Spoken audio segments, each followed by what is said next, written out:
How's it going, everyone? Welcome to the channel. I am the Day-to-Day Gamer, and I'm going to be bringing you all of the side quests from Bravely Default 2, broken down by video. This one is going to cover side quests 1, 2, and 3. So without further ado, let's jump right in. Okay, so for this first side quest, you're going to want to come up here to this shop that originally didn't have a shopkeeper in it, but after you've completed a certain amount of the prologue of the game, which I think is past the first boss, the old lady that you saved at the beach will actually be running this shop, and you'll be able to talk to her to get your very first side quest in the game. This one kind of is, I would almost call it automated. It's called borrowing the boat. All you have to do is take the boat out for a spin, and the game is going to basically do this for you. So there's not a lot here in terms of how to figure out how to beat it. It's just going to sort of introduce you to the concept of side quests. You're going to talk to the old lady, the old woman, and she's going to basically talk you through this new mechanic that's in Bravely Default 2, which is this boat. The boat basically takes your characters out on different voyages and different expeditions while you're not playing Bravely Default 2, and so you can come back to different amounts of treasures and you know, a little breakdown of all the islands you visited and things like that. You can use the online functionality with this new mechanic, so you'll be asked if you want to turn on online. You don't have to, but if you do, you'll yield slightly better results. So if you want to get the best results from this boat and the better items, you'll want to turn on the online. As you'll see here, this is the exploration log.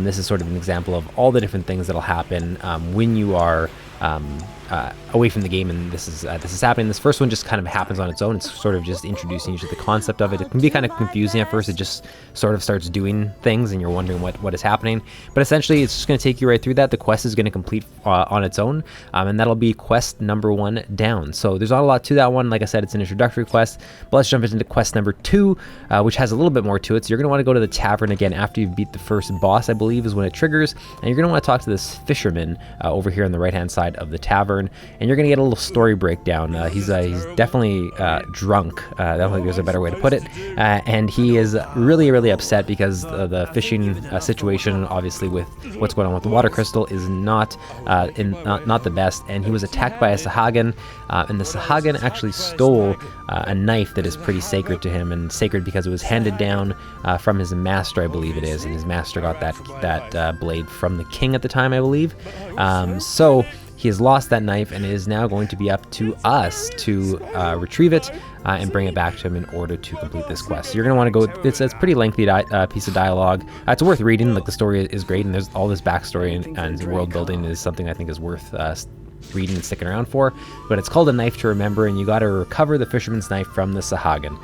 So, and you're going to get 3 darts if you do that for the reward. So what you're going to want to do is you're going to want to go down to the beach, and you're going to see this marker here, but it's not obvious where the Sahagan is. What you actually need to do is you just need to get into a random battle that actually features a Sahagan. So for me, I just grabbed this enemy right here and jumped into battle with it. And as long as you have a Sahagan in the battle, when you defeat it, you should get the fisherman's knife as a reward. For me anyways, it was the very first one I encountered. You can see there's 2 of them here. I got the knife on the very first fight. I don't know if there's a percentage drop chance where you might have to do multiple battles, but you'll see here in the results there is a fisherman's knife. And that's what you're looking for. So once you get that, you'll get a little cutscene, automated, right on the beach there. I'm not going to show the entire cutscene, but there is a flashback portion that gives you a little bit more context on Elvis, almost to the point where you're kind of surprised it's a side quest cutscene and not a main quest. But it's interesting stuff, but you'll get your little completion notice at the top of the screen, and then you can head right back into town and return to the tavern, and you'll be able to trade in this knife for your rewards. You'll head right back to the fisherman, and that will basically complete the quest. You'll get a little bit more dialogue at the end here. He'll thank you. He's still, you know, in a bit of a sorry state, but he's feeling a little better having his knife back. So you can watch the whole cutscene for yourself. I won't play it all here, but essentially after that you're going to get a little notification saying that you have completed it, and you will get your 3 darts as a reward. And that is quest number 2 with a difficulty of 2, but it's not really that difficult. Alright, so the last one for today is going to be quest number 3, and right when you step outside, after, I don't know exactly what triggers it, but for me, after I completed a few quests, I stepped outside and there was this character standing in the middle of the road, and you don't even have to talk to him. As soon as you approach, it's going to initiate the cutscene, so it's a hard to miss side quest. But in case you haven't seen it, you might want to return to this area in the daytime. That's what worked for me, to see if he's standing there. It's this very odd pig monster. I don't want to call him monster. He's not a monster. He's a very nice fellow. His name's Truff. But you're going to want to go through this dialogue with him. He's going to tell you that he needs someone who can cut tall grass because he has lost something.